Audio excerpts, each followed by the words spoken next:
So what is the most important thing that viewers should remember going into season 2 from season 1? I'll take a whack at that.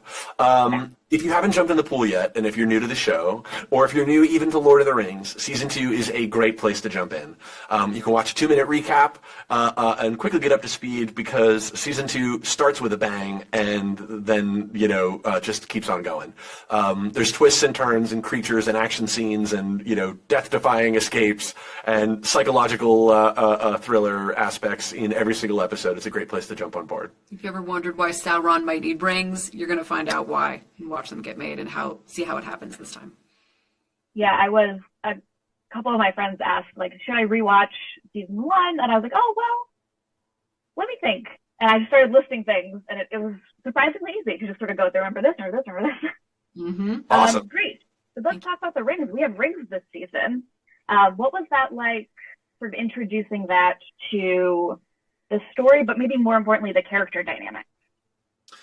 Great question. One of the things season 2 in particular we're excited about exploring is these rings are new. Nobody knows exactly what they're going to do or exactly how they're going to affect the world and the people who bear them, ring bearers. And so kind of every story in some ways with rings is about that. It's about, something new has come into the world and how is it going to change people and everything. Galadriel and Elrond is certainly the core of that. Elrond is ring skeptical. Galadriel is ring pro. And in some ways, as often with them, they're both right. And exploring that becomes a great tool for drama and a great source of conflict. Yeah, and then, for those in the know, we know Elrond eventually at one point does have one. Right, because Galadriel's kind of right also. She's got a point. Yeah. The rings are good, or can be used for good, put it that way. Yeah. Oh boy,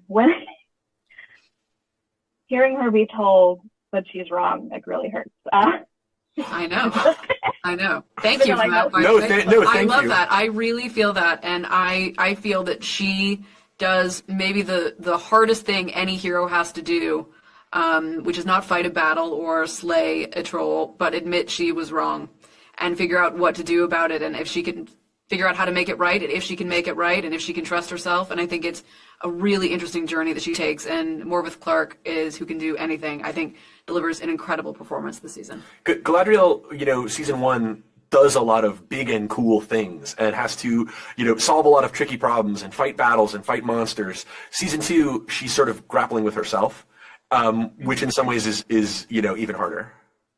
Yeah, cool.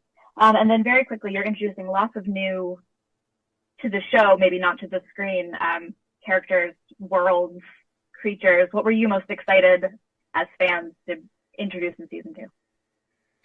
Great. Good question. Well, there's Tom Bombadil, he's never been adapted to the screen in this fashion before, and Rory Kinnear gives a spectacular magical performance. People are really going to love him.